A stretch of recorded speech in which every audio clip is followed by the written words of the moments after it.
All right, we're good. Morning, everyone. Welcome to the March meeting of the Trek CC board. I am Chris Sonstaby, your chair, who clearly sucks at technology. That's why we're a little behind today. Joining me today, we have Chair Ott, our director of second edition. This is from left to right on my screen, so we're a little out of order. Ryan Schaeflein, your director of operations. Maggie Geppert, our XO. Charlie, your director of first edition, and Justin Ford, our director of finance. First order of business, anybody have any issue with the minutes that were posted for last meeting? I think that was February. I never saw them. I don't know that they ever got posted. This morning, I thought they went up last meeting. My apologies. Well, I haven't reviewed them at all then. So okay. Okay, we'll until next time. Yeah, we can just approve this month's and next month's, or this month's and last month's at the next meeting if that's fine. Jumping in, I'll move the draft ones to the public thread where we're hosting them and list them under the draft ones. So thank you. Perfect. We usually run these meetings with department reports, and I believe that Maggie, you are up first as XO. Yeah, XO stuff I haven't been doing much of, except thinking about the membership issues, as I said I would at our last meeting. But that's a later item on the agenda that I won't worry about here. Other than that, I've been doing running events, doing stuff for other departments mostly, but still thinking about new player stuff, even though I haven't gotten very far on that. So my official XO duties not as much since the last meeting. Well, don't sell yourself too short. You've been playing in a lot of tournaments, which I feel is part of that job duty. So don't worry. Yeah, I had three tournaments going at one time, and I ended up getting scheduled against Julius 3 times in 1 week. It was glorious. Wow. Be a fun triple header. Nice. Were you playing against drunk Jules or sober Jules? Because those are 2 different people. I think most of us can attest to that. Both. Again, it was 3 events. So. Stuff. Charlie, you want to talk about first edition? Sure, I can do that.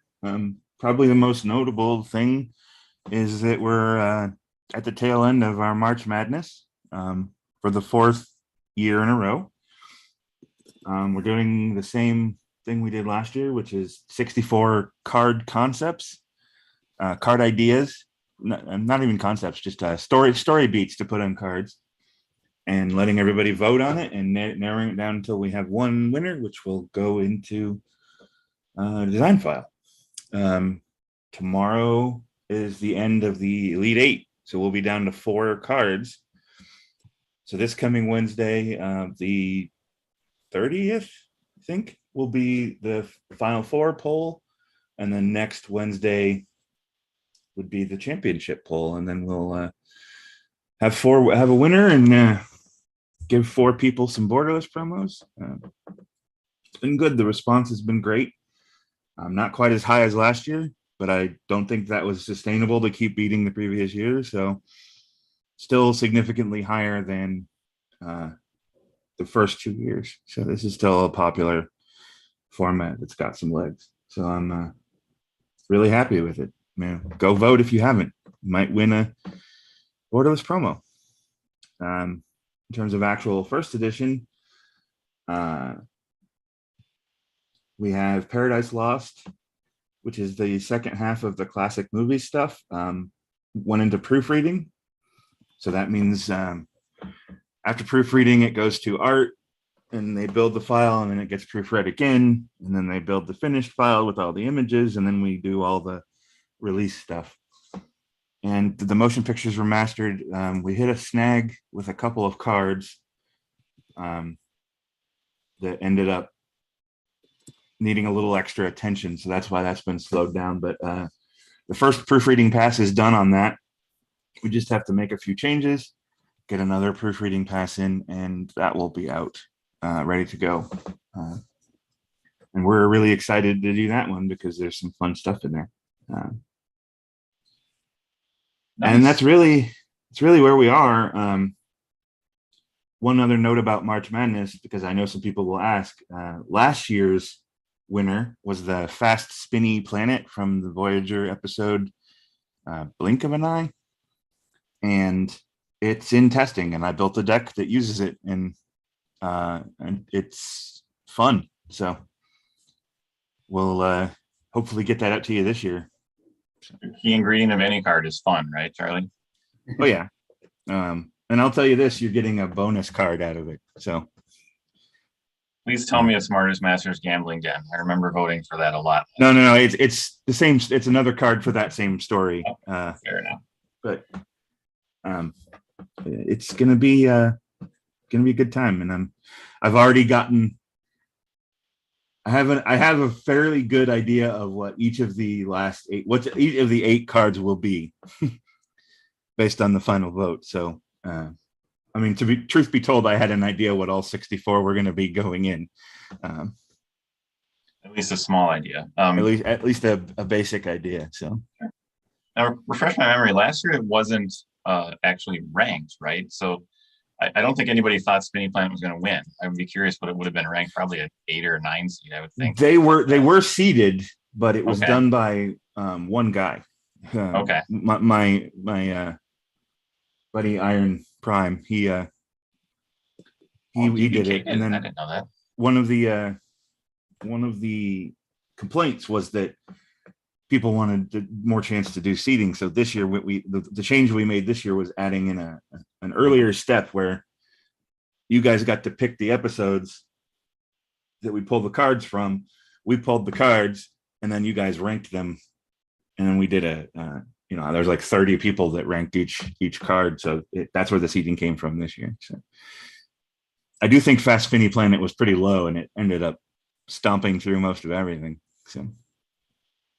Well, I want to ask Charlie the player, not Charlie the designer. Out of the 8 left, do you have a favorite? I think everybody on this call knows my favorite. Yeah. Let's see. You know what? I'm absolutely blanking. A lot of my favorites died a horrible death in the Sweet 16. So Fair enough. I was really hoping Terrasphere 8 or Orpheus Mining Facility would win, because I had a cool idea for both of those, but they both died a horrible death. I think Transporter Duplicate would be really interesting. That would probably be the one I would lean towards, but I think all 8 of them would be interesting, fun, exciting cards to work on. And the other nice thing we like about March Madness is between last year and this year, we have a lot of good information about what's popular, what themes are going to resonate and what themes aren't. So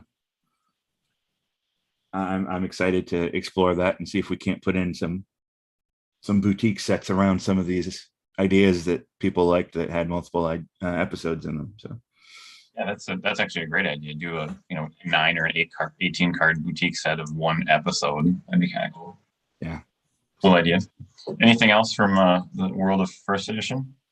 No, I will send a note out that Tribbles is kind of stalled at the moment, not because we don't want to make progress, but just we need more people who can play test. We have a playtest group that tests online, but only when the conditions are favorable, and the conditions haven't been favorable for a while. So anybody out there who likes Tribbles and is interested in doing some play testing, we have a set that's probably over the hump, but not ready to go yet.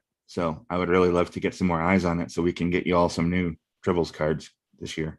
So.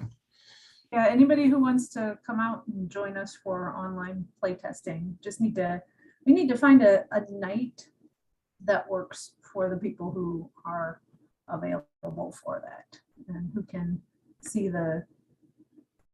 add the playtest files to their lackey, which has been the problem with it. Yeah, I definitely know that I'd be interested. Maggie's Tuesday night group has been a little bit late for me lately, but I would certainly make a time, maybe earlier, play an hour early as a play tester or something. I don't know. We can figure it out. Yeah, I'll pull, I'll throw that up the flagpole, see if anybody wants to come in an hour early and do a testing session. I think that's it. Okay. Thanks, Charlie.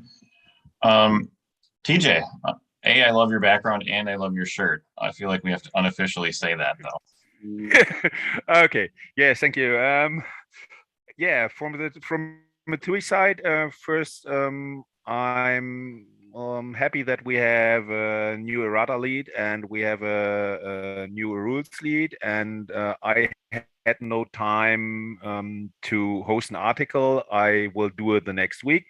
So for the errata lead or balance team lead, this will be Sascha Kiefer. He already had the first meeting with the team, and we have a kind of transition till the next season. We make the errata cards depending on the season. So the first season now is March to May, where we made some cards and discussed. He participated, and he will fully take over to the autumn season.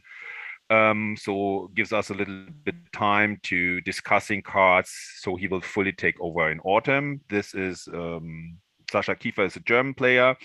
He hasn't played for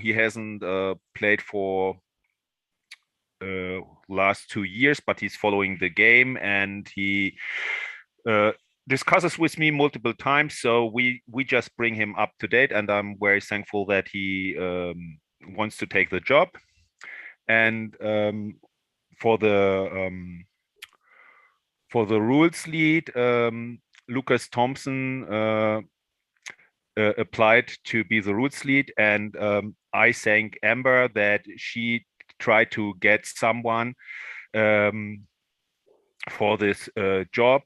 We wanted to go for public application because nobody applied, and somehow Lucas read an article in the forum that I was very concerned we did not get a new rules lead in time, because we have some cards in the errata we want to do where we need an active rule lead who can make the final call for the cards. So I'm very happy that that Lucas applied for this job, and I will write an article this week that will show up in the homepage, I think, during the week, to give some background information. That was from the personal perspective. So all not formally, but now all jobs have their leaders, and I'm perfectly fine with both guys. And from the card side, we have now finished the last circle of community set. So community set has passed playtesting, and creative is mostly I think creative is done. I have to double check with Jonathan, but I think creative is done, and we now go to production with community set, which will take, depending on the cards that that with the sets that Charlie will host. I think I expect, let's say, 4, 6, 8 weeks. So, but we are ready to go. The set is ready, and we want to try to host a little bit more articles when this set is hosted, because this was a kind of experiment.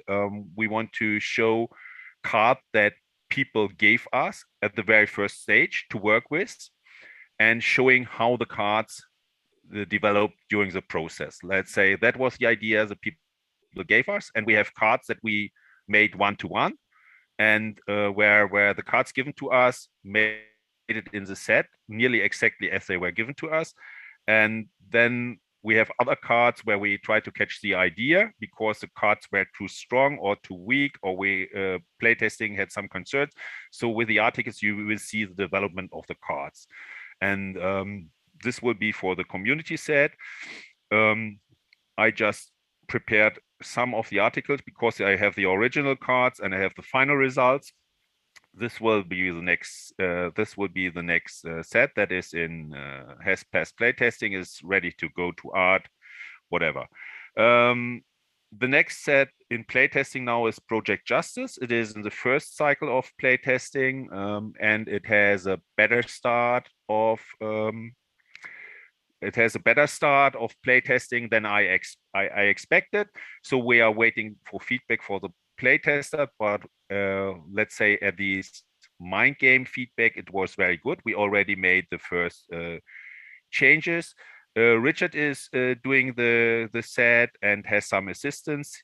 Here I will look over. We are going to the next cycle of playtesting Monday, I think next week, Monday 4th. I guess Monday is the 4th of April will be the first updates based on the feedback. That will be the next set. It will be a rainbow set. It will be rainbow set. I think it's 18 cards. It's 18 cards. 18 cards. The community set is 45 cards. I think Justice is 18 cards. I expect this for this set, Justice. I expect not too many playtesting cycles. So after that, we have a project called Shackleton that is all about missions, and the set is already done. He's ready to go to playtesting. And when maybe the second or third circle of Justice is in playtesting, we will at the same time also testing Shackleton, the mission set, because people can just test cards from the rainbow set with missions that work together. So that are the next three sets. And we have the sets for 15th anniversary, and this is at the stage where they already have ideas and ideas in little progress. I think for this year, from the projects we have two other backup sets. We are very good. So an original plan for the end of the year for the first step was Weedians. I haven't checked, but I think we have enough time to make Weedians run in maybe beginning of 2023. So we have more work to do than we can do. So the ideas are there, a lot of stuff to do. I think if I would have to quit now for personal reasons, there's enough material to make it run for the next year. Yeah. So based on different stages, but I think the next till the end of the year, we are absolutely safe. That was all from my side. Perfect. Thanks, CJ. Pretty comprehensive report there. I'm excited for second edition. There are some decks that I've been waiting to play for the last 2 years. And I know our local group's kind of just coming online. We're going to be running regionals here. And our last event, I don't know about everybody else, but our last event, all 4 of the players had brand new decks. So it was interesting to see some of the newer cards get used. I know Steve played a capture deck. I played Relativity just to see if it was still good after errata. So yeah, a lot of interesting ideas that I want to try out coming up. If it's okay with the group, I think a lot of what I have to talk about is also a new business, so I'll probably go last. But I know that communications is next on the department reports. Obviously, Scott's not joining us. This is his 5th meeting being absent. Is that right? I can't exactly keep track if it was 5 or 6. Yes. So, okay. 6 is the number we're afraid of, right? For lack of a better term. Yeah. Okay. Unfortunately, I feel like at this point we are probably going to have to search for a new director of communications. Does anybody in the group have anything they want to just add in terms of the communications side of the house? I mean, I think Daniel's still just killing it on the social media. He's doing great work on writing team, just making sure that runs properly. So, I mean, kudos to Daniel for his work in those areas. That does remind me, our last local tournament, I took pictures of space lines because they were weird, and I got to send them to Daniel. We're still doing the show us our space lines. At least here in Minnesota, they think it's funny. I think one of the pictures, Charlie, you'll laugh at this. It was like half of it was mirror quadrant and half of it was gamma quadrant, and there was no Bajoran wormholes or something nuts like that. Like nobody could actually go to Nice. the other region, go to the other quadrants, even though no one was in the alpha quadrant. Something nuts like that. I'll have to look at the picture again. That's great, and that's remember in 1E the 140 rule for another quadrant only kicks in if there's an alpha quadrant mission in the space line. Yep. So if you get mirror versus gamma, 100 wins. So. Yeah, it was something crazy like that. I know one of our guys took a picture. I just got to send it to Daniel. And I would echo the sentiment. I've been watching obviously the articles that have gone up. I think they're Ross is doing a good job with that civilian tracking of as it progresses into the meta. Charlie's mentioned the March Madness. It feels like there's been good content on the website as far as articles and keeping people fresh. So kudos to everybody who is doing that work, even if it's not Scott at this point. Jumping down to ops, that's Brian. Probably a pretty short report. Marcus has been continually improving the trade manager, which is really nice. Like it's not just about trades, it's like tracking your collection too. So everyone who is interested in doing that, jump on board. Marcus wants more users, more eyeballs, testing things. So what else? James Heaney's he's implemented some interesting features on the 1E side for programming where if you're on like a card page, it will list to glossary and rules tool stuff, showing whatever that extra information is that some cards have, which is very useful because you can just go one click from the card to the relevant rules section. Let's see. Dan shipped or has started shipping some of the raffle prizes from the last raffle, which is great. I know people have been looking for those. I want to say he's like halfway through shipping everything, just from eyeballing the list. What else? Promenade. Otherwise, orders are all up to date, and Maggie, you may have a little thing you wanted to say about what new kits. Was that what it was? Yeah, I noticed yesterday as I was thinking about regional applications, and I haven't put mine in yet. But I went to the Promenade and I noticed that nobody had thought to put an item where people can pay for their regional applications into the Promenade. So I did that yesterday, and since I also have, we just did a big print order, and I just received it probably like 2 weeks ago now, but I've been busy with spring break and stuff. I have just started assembling the regional promos, and those will go, I have them set to go live on Monday for orders, and I will try to assemble today and get them over to your place, Brian, as soon as I can, so those can get shipped to people wanting to hold their regionals. But yeah, those are, if you want to have a regional, there are, you do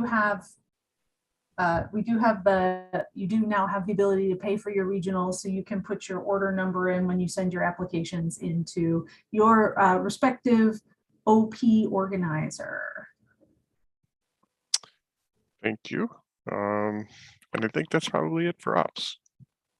Yeah, touching on the regional kits, I want to thank Maggie for taking care of that. She noticed it and it seemed like within an hour she got that up. We did talk a little bit about lowering the number of foils we're sending out, and therefore lowering some of the costs, because it has been prohibitive to folks in the past. So more to come on that. I don't know that we've necessarily reached a decision, but stay tuned. Well, I have them set for $5 for the kit. So I kept the regional fee the same. That's still $20, which is less than it has been in the past. We have reduced that over the years. And we lowered the number of foils to 6 from 8, simply because we know most people aren't pulling 8 people anymore, and we thought it was a better idea to be able to lower people's costs down to $5 for the kit instead of 10. See, there you go. You said you didn't have anything to report on the EXO side, and now you do. Well, I mean, I guess I could put that on as championing the players, maybe. All other duties as assigned. That's on the job description. Oh yeah. All right, Brian, is that kind of the cover of the op side? It sounded like it. All right. think so. Yeah. Oh, and other duty. As I pointed out to Chris yesterday, I drink and know things also. Glad I could have an organized play meeting where Maggie knew everything I was going to say. It was really fun. Justin, want to talk about financials? Pretty quick. Yep, we got 2 months to go for 2021. February closed the deficit gap a little bit more. We're about 495 in the red. So we got 2 months to go. Hopefully, obviously we went through a slow period of time. The winter is fairly slow. Championship season, typically when the revenue starts to come in. Hopefully we'll see that change. Annual renewal was due by the end of April. It's been submitted for processing on Monday. And yeah, that's basically all I got. And things are good. All right, thank you. So for organized play, I've already touched on the fact that locally our play group is coming back online. We ran some events in early March. I believe Maggie in Chicago ran some with a special guest from Florida. We've had other tournaments in the UK, in Germany, Florida. I'm sure I'm missing some because I'm trying to remember off the top of my head, but it seems like play groups are kind of coming out of the woodwork. And obviously I'm really excited to see people playing more in person. And kind of looking forward, regional season is starting very shortly. In fact, part of the OP meeting we did yesterday, John and I have got the first wave of online tournaments scheduled. And since online track, as he jokes, is like the lazy track, we don't have to build the deck. We're going to do sealed events first. So with Warp Speed on the 1E side and ID Draft on the second edition side, he'll run the 1E and I'll run the 2E.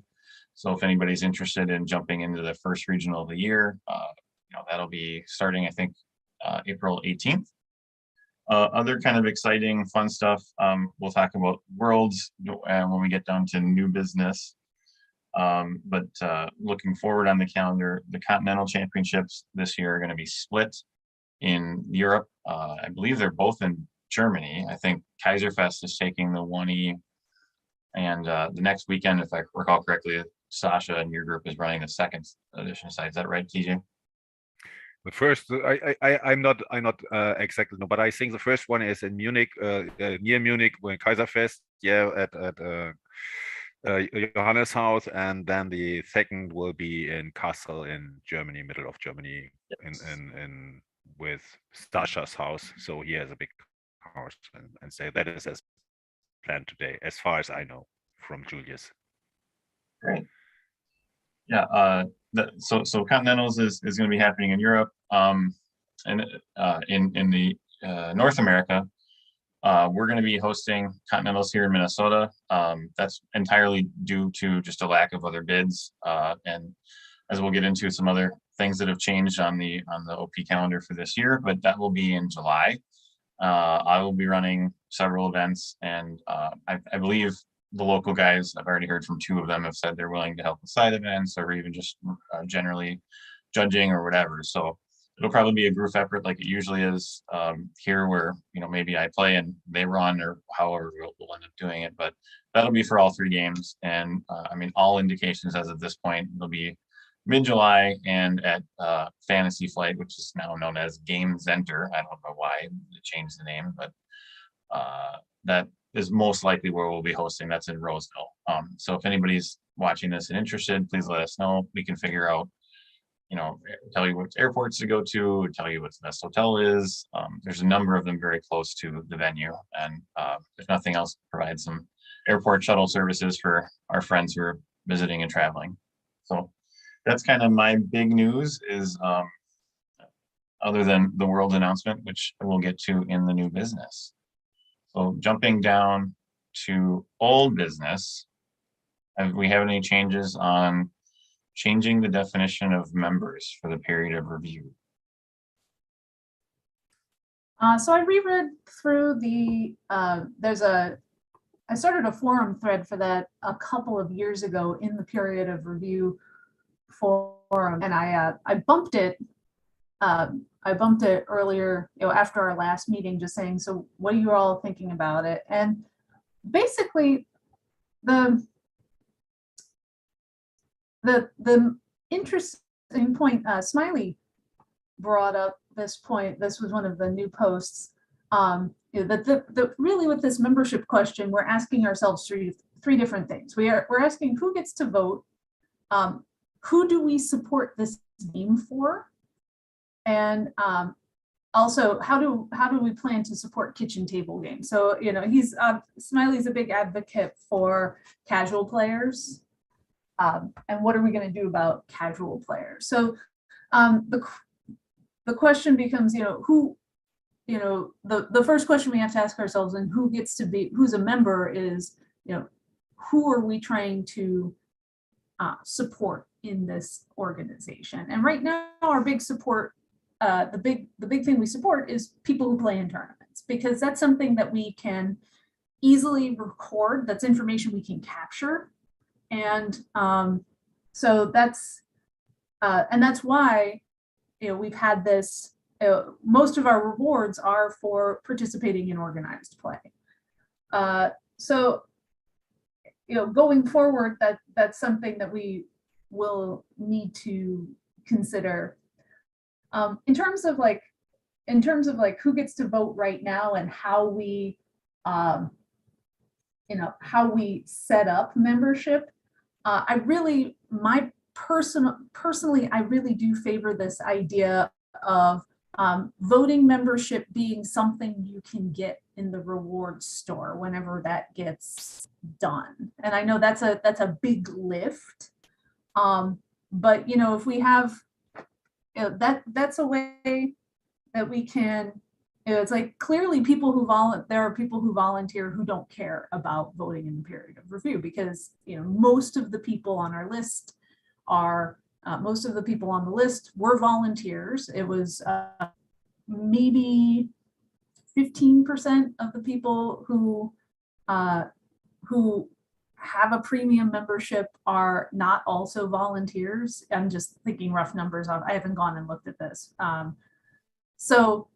half of the people didn't even vote. So that means we have a lot of volunteers who don't care about voting in the period of review.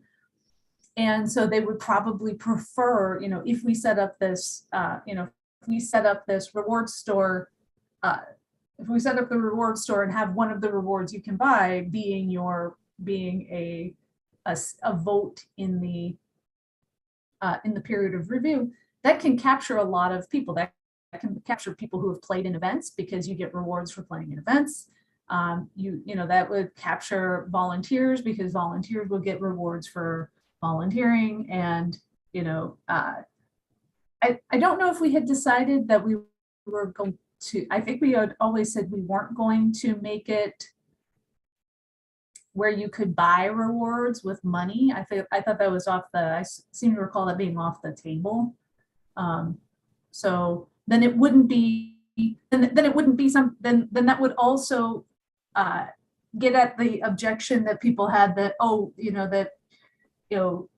this is just a big fundraiser for us, even though lots of people have pointed out that if you want to be a member of the lodge, or if you're a member of a trade union, you pay dues, and then you have a stake in the organization, then you can vote on things. So that's kind of where I'm sitting right now in terms of wording for the membership. Is in the meantime, I guess, keeping the status quo until we can get the reward store up and running.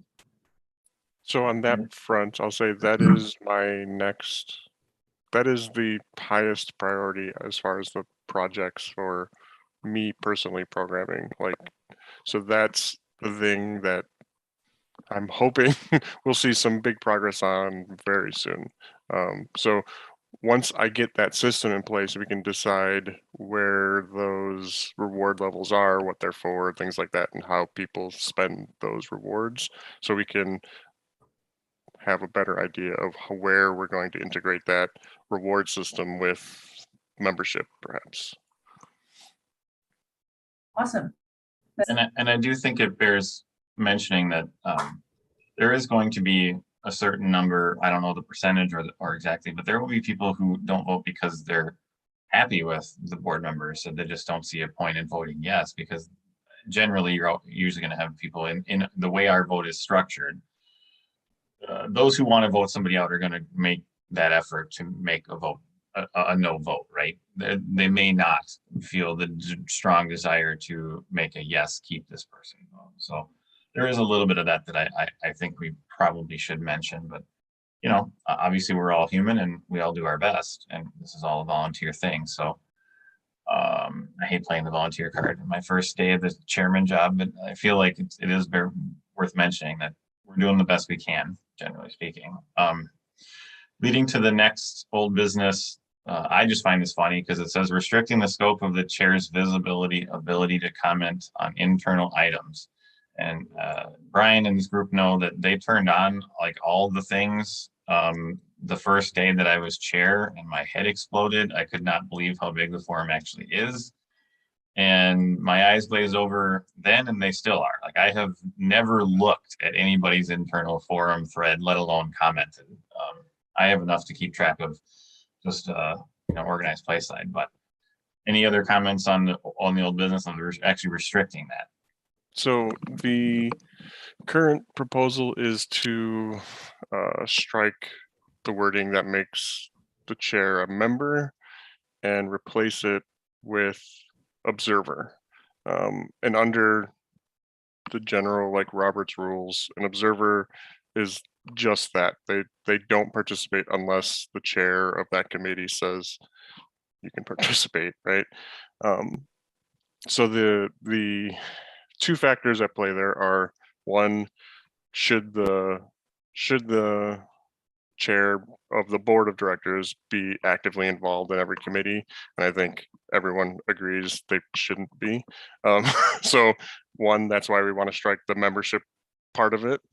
But the second part is, it is in the like whole organization's best interest that someone sees everything that's happening, to have at least someone who can say we're pulling in the same direction rather than opposing directions, right? So in that case, that's where we want to enshrine the idea of having the ability to observe the organization as a whole. I don't know that everyone agrees that the language is strict enough, but I do think the language, this particular small change, is the direction we want to go with it. Like, I would propose that we vote on that change of language, and if necessary, later adopt further clauses to adjust to make it tighter or looser, whatever we happen to need. But I think that clause, just changing member to observer, is the direction we want to go, and is what, let's call it a minimum viable change, right? Like, it is the change in the direction we want to go without perhaps writing another paragraph of rules on how this should work, you know? We don't have to necessarily vote today, but I just wanted to explain where that proposal is right now. I would A, be in agreement, and B, is there any concern from the group on voting today? I mean, obviously it's going to affect me the most right now, and I have absolutely no interest in telling any of the five of you how to do your jobs. If there's something going on in your department that you want me to opine on or look at or play referee or whatever, just send me a PM and say, go look at this thread. I'm happy to do that. But otherwise, I am not currently going to be reading anything in the TJ's errata side or Charlie's design side. You guys have been elected by the committee to run those departments, and obviously the rest of you three as well. why would I meddle? To me, that doesn't, I have no reason to. It just doesn't have any strong urge for me. So I would put forth that motion as the person who's primarily affected, that we can make that wording change. And if we are willing to vote on it, let me know. I mean, we can take a vote. Agree. I second that. We should definitely, I mean, striking member and replacing with observer would be good. I mean, you still have that overarching person watching the whole organization, but they don't have any skin in the game unless asked. So I would say I would second the vote. All right, I'll just so the motion's been put forward and seconded. I'll just go down the line. If everybody's okay on voting, you can feel free to abstain too if you don't really want to vote today. But TJ, you want to vote on that? Nope, I'm fine with it. Okay, so you're in favor? Yeah. Okay. I'm in favor. Thank you. Brian? I'm in favor of the change. Charlie? I'm in favor as well. Okay. So we can finally take something off the old business list. We are check. And I will get there's a page that we have on the site with the bylaws. I'll get that change in there. So I will continue to do exactly what I've been doing, which is nothing. Jumping down to new business. There were some other things that were added. I guess, what does the group want to talk about first? The article posting had a number of questions. And I guess I'm not really sure where we should start. There was some that were responded to in the PMs. Hey man, we picked you to be chairman so that we don't have to make decisions. Oh, so. wow. All right, fine. Let's go bad news, good news then. So the post-mortem conversation about what basically the organized play has decided to do regarding one particular player is to try to put them on timeout from organized play for this year. That decision was obviously not made lightly. That particular player has had, I should say, complaints about their behavior in tournaments for over the last 2 years, I believe. I don't quote me exactly, but I know it was pre-COVID. We were talking about issues in organized play events that he had been attending. A lot of bad behavior, a lot of name calling, accusations of cheating. People at the time were saying they didn't want to play in tournaments that he was in. And I think what a lot of people need to understand is that the organized play guide and the code of conduct were both written well before online play took off. These two documents were written really with the expectation that it was for players in person, you know, and no one really thought you would ever have to issue more than one warning to somebody because you're in person with a group of players. You're getting called out, basically called into detention or called out by a teacher. Think of it that way, in front of everybody. And the intention was that would help curb the behavior. Obviously, those documents now are serving online play, which, as many people who have played online can attest to, is an entirely different animal. We had attempted to apply the exact same standards, the code of conduct rules and regulations, and towards online play. And this particular individual, when warned or when given written disciplinary action, would simply drop from the event and then just sign up for the next event. So there's no real consequences there, which again is different from in person. In person, you can have other people pull them aside and talk to them. And I don't know why anybody would have to get more than one warning in person. I understand that that's different when we're applying that to online play, but as currently, the way the organized play guide is written is there's really no strong backing for banning anybody. We took the necessary action that, you know, hey, what we're trying to do currently is not working. We've had a couple of different TDs who have issued warnings, a couple of different TDs who had issued sanctions, and the behavior was not being curbed at all. In fact, it seemed to be escalating from my perspective, things I was hearing from the community. And I felt, as director of organized play, to at least make a stand with other TDs and say, look, if you don't want this player causing a lot of issues in your events, you should have the ability to say, you know what, you're not welcome here. That to me is no different from, again, being in person where, you know, let's say Justin thinks I'm a total asshole and doesn't want me in his house. He shouldn't have to have me in his house because the tournaments, because I'm coming to play in a tournament. That should not be a requirement. So obviously we're going to revisit the organized play guide. Justin's laughing. I think he actually does. We're going to have to revise the organized play guide to have a little bit more of a take on how this works. We took this drastic action specifically to hope that the organized play environment, which has been almost entirely online for the last 2 years because of COVID, becomes more of the safe place it had been. I mean, obviously you have people that are super cutthroat and are strong players and are gonna do everything they can to win. That's not the problem. The problem is some of the comments that we were hearing that were just way out of bounds in terms of things you should be saying to opponents. So I hope that kind of answers all of these questions. If not, feel free to reach out to me directly with the question, then I can think about it. If it's in writing, I'll respond to you in writing. I hope that covers the post-mortem as it was addressed on the forums for the banning we issued last month.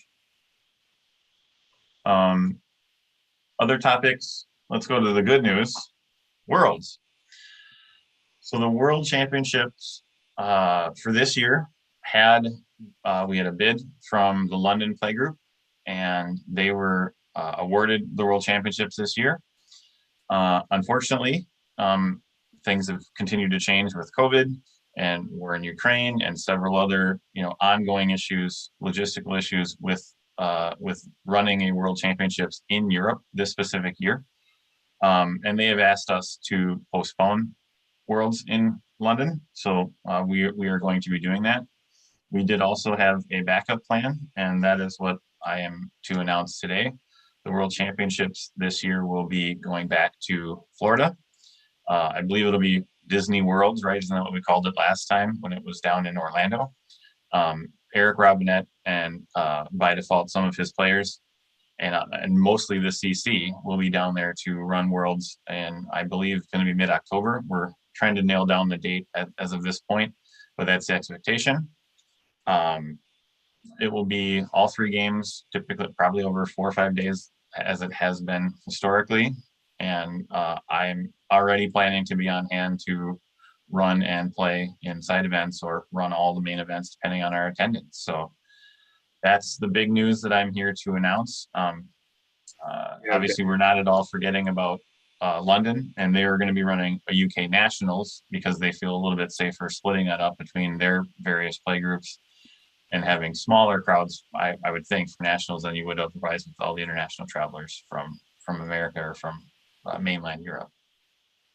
But did I forget anything on that, Maggie, since you seem to know all this stuff already? Well, I'd just like to thank Eric Robinette for offering his store. Yeah, we'll be happy to be there again. And just his venue is very, very nice. He's got a very large playroom in the back. It's a different location than the one from 2017, but it's very nice. And there's, lots of different restaurants nearby in the little strip mall, and a little far from hotels, but still very doable in terms of driving distances and accommodations. So yeah, no, Worlds in October is going to be great. I'm looking forward to being there. Be helping running things, and mostly just because it's Eric's like, hey, I'll hold the store, but y'all got to run it, so that's fine. Mm-hmm. Yeah, and I second that. That's really great of Eric to kind of in short notice be our backup. And it's not to say that we're detracting at all from London. We totally understand that there's a lot of shit going on in Europe, and trying to be respectful of that. So I appreciate Patty's bid, and obviously Eric being able to step in and say, hey, we can take care of it. So if you're at all interested, talk to your significant other, spouse, whoever, Get them to rent the car. They can drop you off at the game store. They can go to Disneyland and you can play cards and everybody wins, right? Isn't that kind of how it's going to go? Maggie, at least Lillian and Nate are going to be driving probably to Disney World, I imagine, while you and I are at the store. I don't know if Nate's gonna be. Oh, all right, fair enough. Be in Disney World. Maybe I don't know what we would be doing in October because the kids are in school then. We don't have that neat October break like the Sykes kids do in Alabama, where they have a year-round school, and so they have like a fall break in October. We don't have that. We're not. Yeah, Lillian works in a school and they are calling her back October 24th. So she should be free and happy to drop me off at the store and disappear for days. There's a question from the YouTube chat asking when we'll have a specific date. So. World's date is, I mean, you should have that within a week or so. We're trying to just make sure that we're not stepping on anybody's toes. Obviously, Eric stepped in to take it, and we need to make sure that there is space for us on ABCD days, you know, like we're not running into a Magic pre-release or something else. So I believe that's something we can hammer out very shortly. Good question though. I have the same issue with Continentals here in Minnesota. I got to go talk to them and be like, look, when does Magic release so I can avoid that weekend? It seems to be the always problem, and they release a set every 2 months. It seems like it's crazy. Other stuff in the article posting, Brian, I think you answered everything about the CC's legal stuff. Is there any other comments you wanted to add to it? No, it's about all I can say really is we try to work from experience and ask the folks the resources we have available to us, and they may not be official because, you know, whatever, if it becomes official, then we're paying legal bills that we unnecessarily need to, and there's no need to do that. But yeah, we are an organization that has laws governing us, and we may not like the laws or whatever, but do what we can. Yeah, but I will just point at Jark, whichever direction he is on everyone else's screen, but I'll just point at him. I'm not saying anything for the organization, but I'll just point at him. And that's as I said, I love his shirt unofficially. Is that about as good as we can do?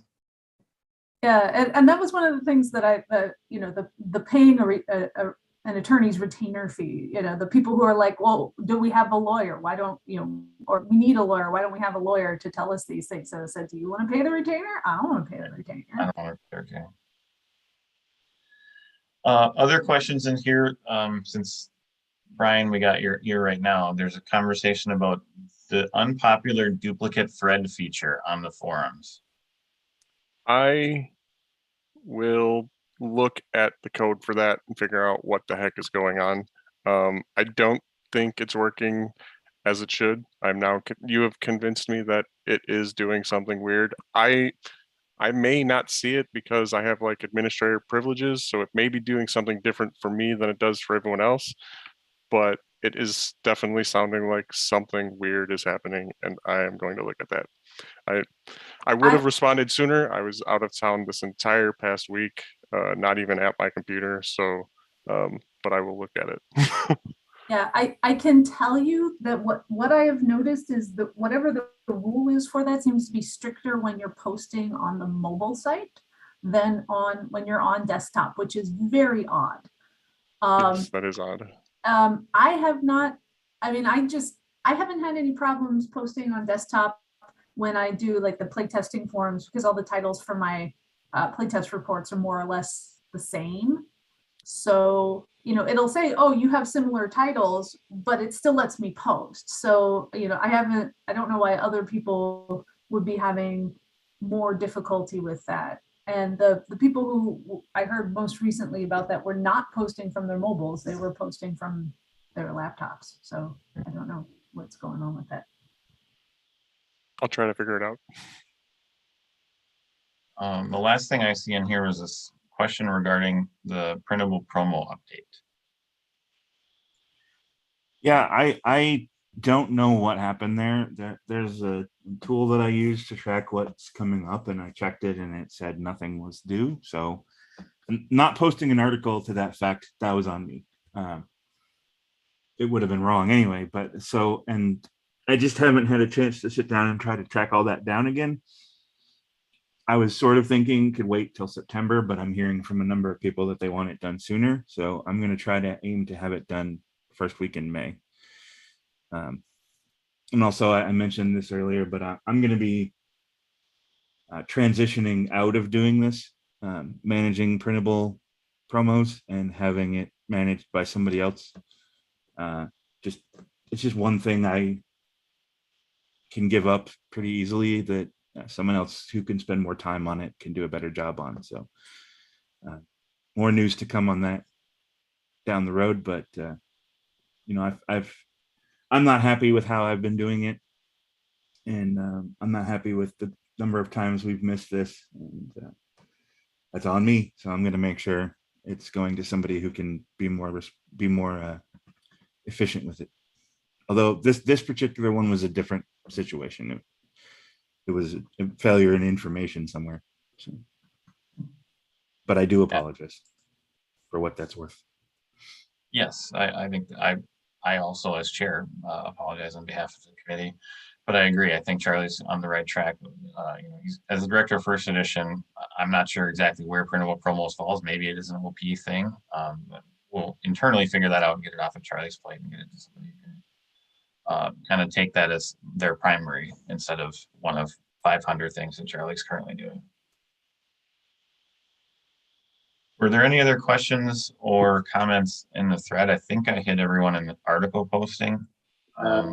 Did we want to touch base on Monty's posts? Which one? I thought Brian just addressed them. The legal status thing. Yeah, that's what he already talked about. I think he had already responded in the thread, and then he talked briefly here. If there are other questions regarding legal status, feel free to either post them in the thread or to send them to us. But I think Brian addressed them as best he could. In the YouTube chat, Kaiser has asked for the opportunity for timely shipping of price support for Continentals because customs have been horrible and take a lot longer than usual. I can say that those are all ordered. We have all the playmats in hand. All the promos are at Maggie's house. And we will get them put together and put out in the mail as soon as we possibly can. Yep. And I have shipping tubes ready for the mats and everything to go into. So we're as ready as we can be as soon as we actually produce like the promos, and then we can send them. We just need to figure out if we can send both German kits to one address and then use your German post to move them around, or if we need to send 2 packages. But TJ, if you don't mind, we do that again. Yeah, sure. We could use, but I have to claim. You may see my T-shirt. So I do not want a promo. I just want sunflower oil here because this is running slow because of the war. So yeah, you can send it to me. Yeah, it's not a problem. Well, yeah. Well, we'll put some canola oil in the package too. But yeah, my wife is afraid of not cooking and not cooking. Yeah, exactly. No, you can send it as last time, Brian. Yeah, and I send it to Johannes. Okay. So can I end with a spoiler then? I was going to say, I feel like that was a really good setup. Whether Johannes knew or not, he just kind of lobbed a ball up for Maggie to spike. Thanks for that. There is one more question in there about the 1E video project. Rather than derail the meeting further, I will post an update on that shortly. TLDR, a lot of volunteers need to get going. So. Yeah. All right, so I'll end the meeting with a spoiler. So I have started, as I mentioned before, to assemble the regional promos, and this is the year of the Dominion. So we have, so for the regionals, in the past we've done commanders for the regional and then their ships for the Masters foils, but we decided to go a little bit different route this year with Dominion because they don't have a lot of matching commanders for ships. And like Chris and I were like, well, we should totally do a Dominion Defiant with Kudekatan for both. And then we realized there's no Dominion Defiant in first edition. So we were like, all right, well, we'll scrap that. Yeah. So we're Yet. doing yet. So we are doing Jem'Hadar for regionals. And so I'll start with first edition. So we've got first edition, we've got Goranagar. And I don't want to steal Maggie's thunder too much, but so this year's theme, instead of that, granted the Dominion are 3 or 4 races. So we decided as the organized play team that we're going to do the races for the so regionals are Jem'Hadar. I think the next ones are Vorda, and then I think it's Founders. Masters are Vorda's, Founders are Continentals. So there's Xtanarax for second edition. And then we've got a 1 replay for Goranagar and a really awesome like purpley blue Tribble, which I love on this. That's great coloring on that. So yeah, and then as we move and for the Continentals promos, Chris and I were giggling because we made Miles and Julian they're the Founders. So The bromance in the wrong color. You're laughing at the bromance. But yeah, that's again, that's my project for tonight. I'll be assembling these, more cutting, more assembling, trying to work out a time where my buddy Eric comes over and we slice and dice and have a good time. Watch Trek now that I've got my television working and I can play Paramount Plus on the TV. So. You go watch Picard season 2. If you haven't already. Oh my God, I laughed so hard at the episode 4. I won't say anything, but if you haven't seen it yet, but you'll know what I'm talking about when you get to watch it. I almost fell off the couch laughing so hard. What show? Sorry. Picard season 4. Or Oh, season it's so 4. good. I'm just shocked at how great it's been. So. I do have I can show a spoiler for one of the Masters promos. It's my absolute favorite image Andrea's ever done, if I have your permission. So, well, I spoil it all, man. I'm the most impatient person possible. I wanted all these spoils 3 months ago in my hands after you showed me the images. I need to get them set up and spoiled, but hang on, I need to get this opened in the right application because my computer's being stupid. Okay, now I gotta guess which one it is. I can't remember. Oh, it's you'll know as soon as I show it. Hang on. There it is. All right, sharing my screen. So. Yep. Nice. This is, if you can't see it, I will describe it. It's 1 Tribble cloned in reverse. The AI is of Wayoon. I believe it is the defective Wayoon, and he is in the episode. He's eating something on a stick, and in this particular case, Andrea has replaced that with a Tribble, yellow, heavy furred Tribble, and it's just he's biting into it with this goofy look on his face, and it's just fantastic. This is exactly what Tribbles should always look like. Tribbles, yes. Tribbles is fun images well before gameplay, I think, is the most important thing in that. What did we do for Worlds? I don't remember offhand. Is it? I don't want to tell people that. Okay. I mean, shit. Oh, I already remember got to now. see I 4 remember now. cards. Oh, it's a. I'll say this. It's a shawarma, I think. Yeah. No, that's right. I we think that's right. did a reimage on Swarm. As always, I know that there are a lot of people involved in the art, and I just want to again thank obviously Andrea for the Tribbles side, the 1E team, the 2E team. You know, I just pitch ideas for organized play promos, and this year we went in a little bit different direction with, and you'll see them as you get these kits. They're different people for different games, and the theme was just the races throughout. But I had heard feedback from a couple of different play groups last year that said, you know, I really want, you know, I like the 1E Burial, for example. This was last year's regional. But for 2A, I would have really rather had like a Crim or, you know, somebody else who's more popular or more functional in those games. So as you see your regionals this year, I think the 2E one was one of the most popular Jem'Hadar, and he was a reflections foil, if I recall correctly. So now you're going to be able to print that guy. What's his name? Garanagar. I can't remember any of these dinosaurs. Rocks, I believe. Sure. I can't remember any of the dinosaur names. I just know that it's a different dinosaur guy.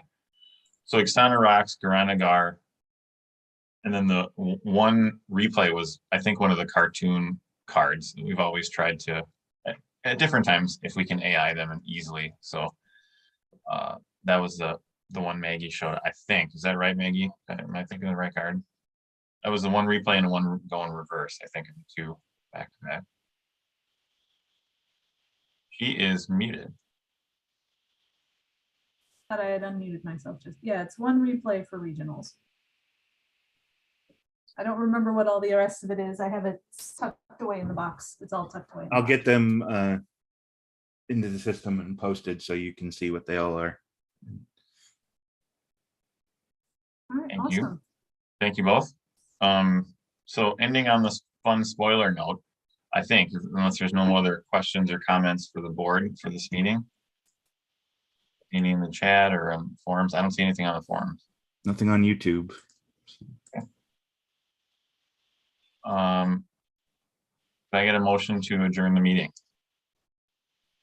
I move to adjourn the meeting. I will second.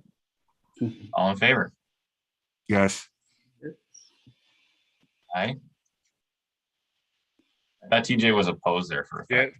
All right, he wants to talk some more. All right, with that, we will consider the March 2022 board meeting adjourned.